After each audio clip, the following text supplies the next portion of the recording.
Today we're talking about how to get over somebody you never dated as an INFJ. Nowadays I'm married, I have a family, but even now, just off the top of my head, I can think of at least 3 situations where I was pretty much obsessed over people for years.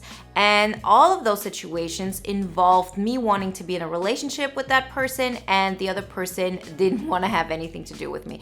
There was some interest in the beginning and then they sort of ghosted me, or there was some awkward situation and it never worked out.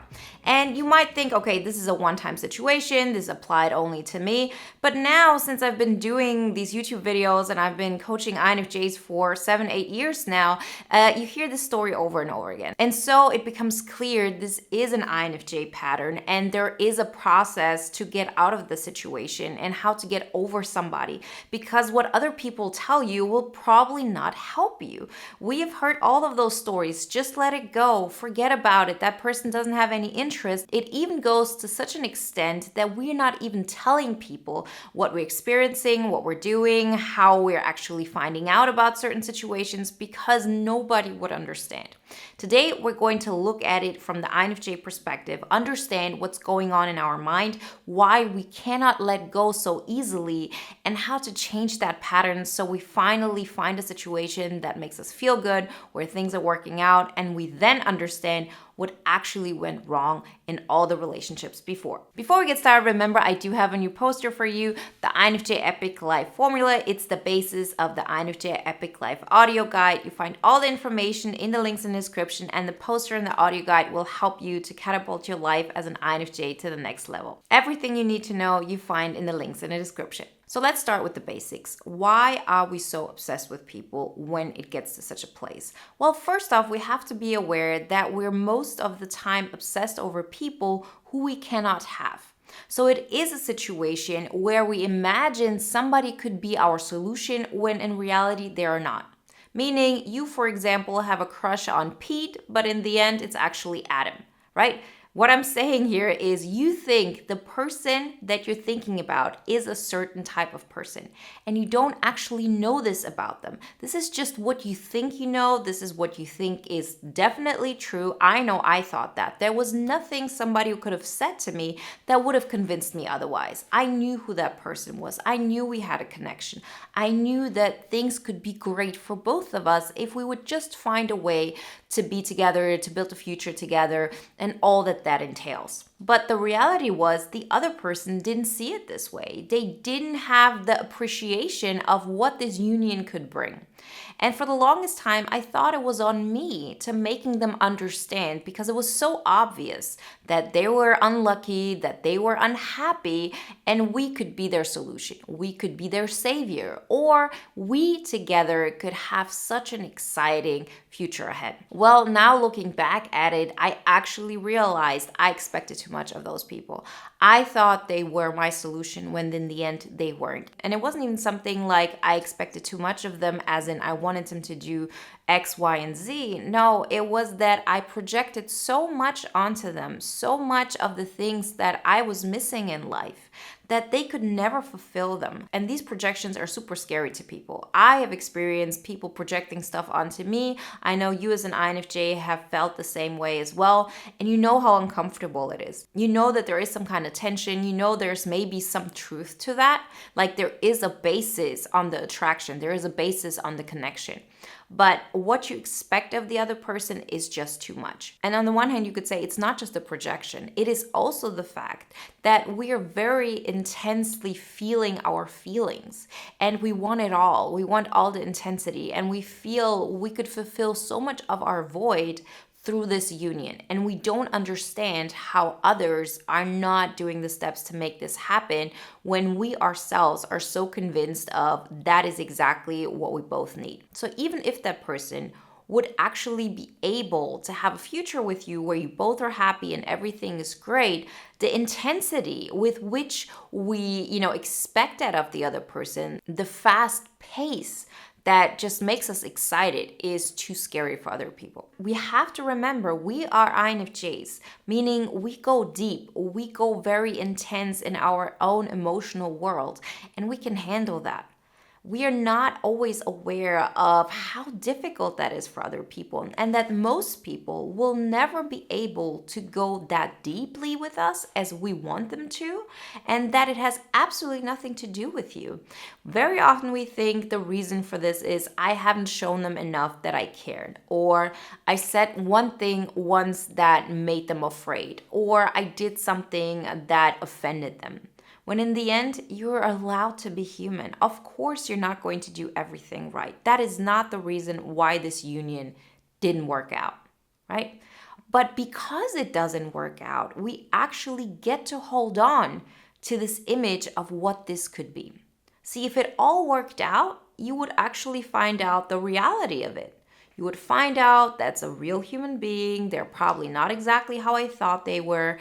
They have qualities that we don't even know about, but we actually assume there's something else, and there is a reality to it. As long as this person stays away, we have the chance to make up this image of what this could be. Because the way our mind works is very particular, right? We have information A, B, and C, and through that information, we build like a system of how this could work, who that person is, how they experience their reality, how you might be able to help them, and all of that. And I'm not saying that we are wrong, because we're so often right when it comes to how they feel inside, what they're missing, what would be necessary for them to be more fulfilled or to accept themselves.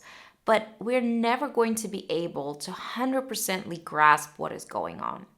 And so we are going to make mistakes, and we're also going to want to see it the way, it would make sense to us. And we ignore all the facts that actually contradict that.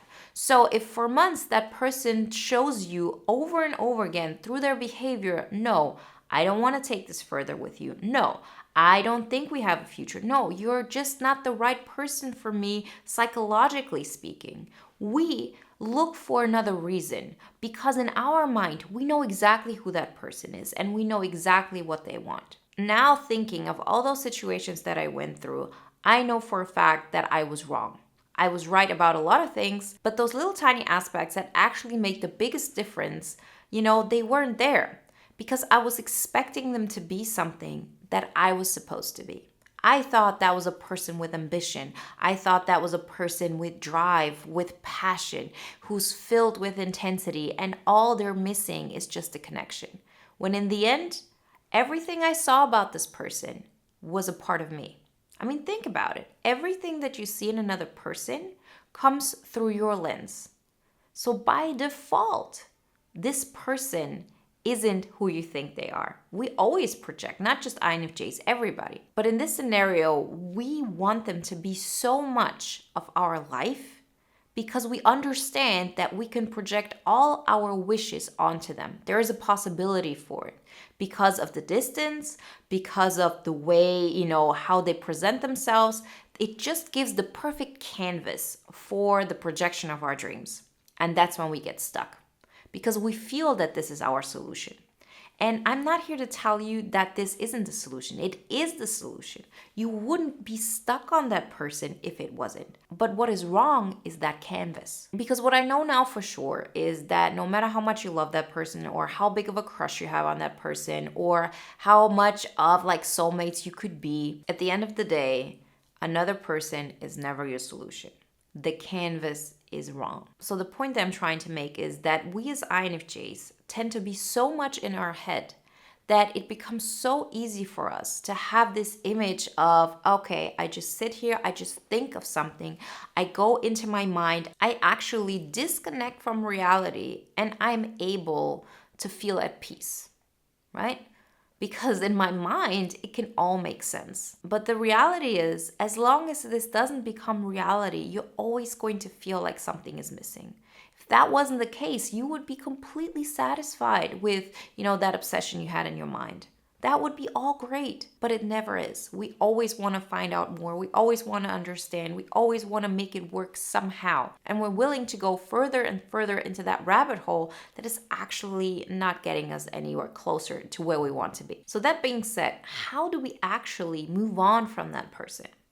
Well, the first thing I can definitely tell you is don't listen to what everybody else is telling you, as in no contact, forget they ever existed, they just don't like you, just forget about them. We hear this all the time from our friends, and they have good intentions. And those are things that have worked for other people because they look at the reality of things. They see, okay, that person hasn't called me, that person hasn't shown any interest, therefore, that person is definitely not interested, and it's easy to move on.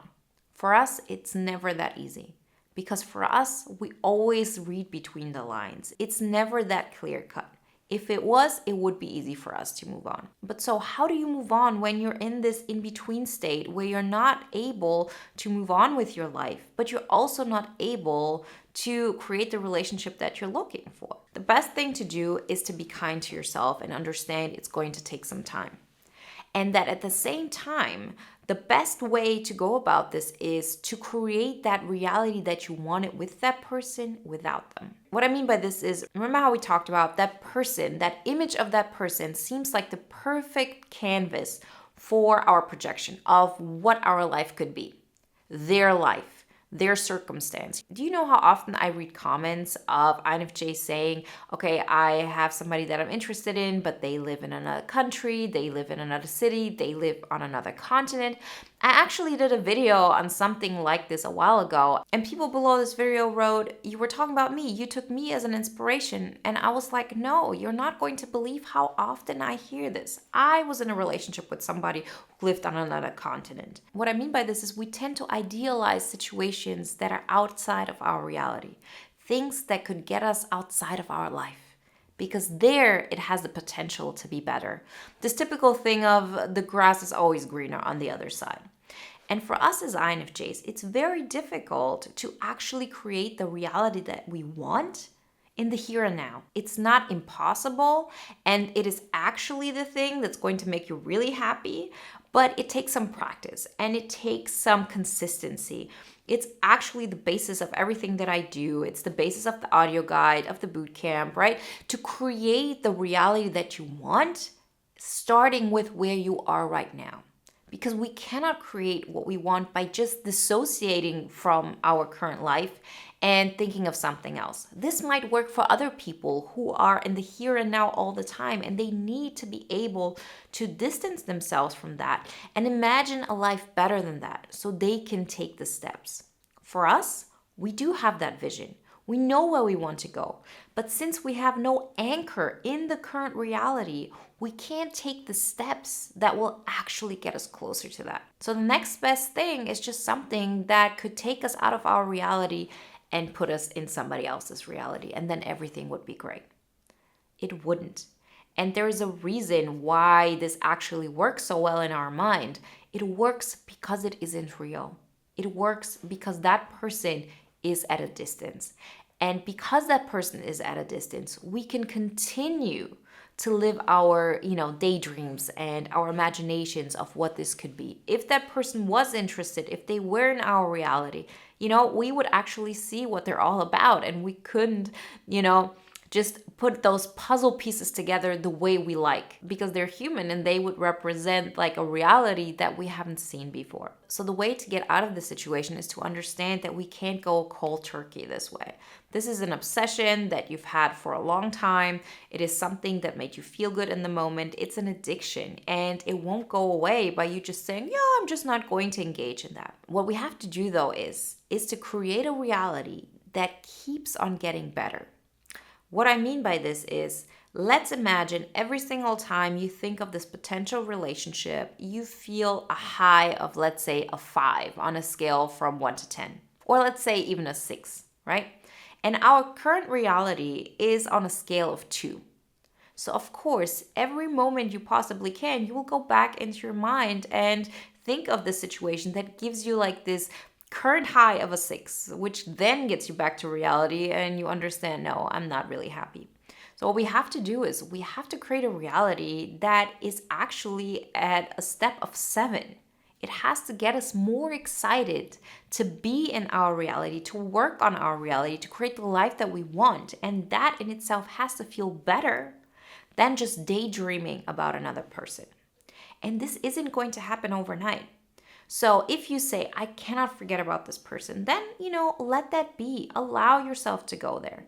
But take steps to improve the current state of 2 to 3, 4, 5, 6, and then 7. And I can guarantee you, once you've reached a level where you like your life better than that daydream, you will actually see what that person was all about. Because all the projection that you've put on that person, you're now creating into your own life. You're not using the canvas of what that person could be, but you're using the canvas of your own life. So your dreams become more and more your reality. You start going for a job that is a little bit better than your current one. You start improving the relationships you do have.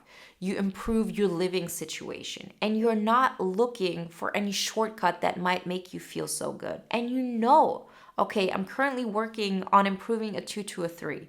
It still isn't going to make me feel great, but it's going to make me feel better than just staying at that 2.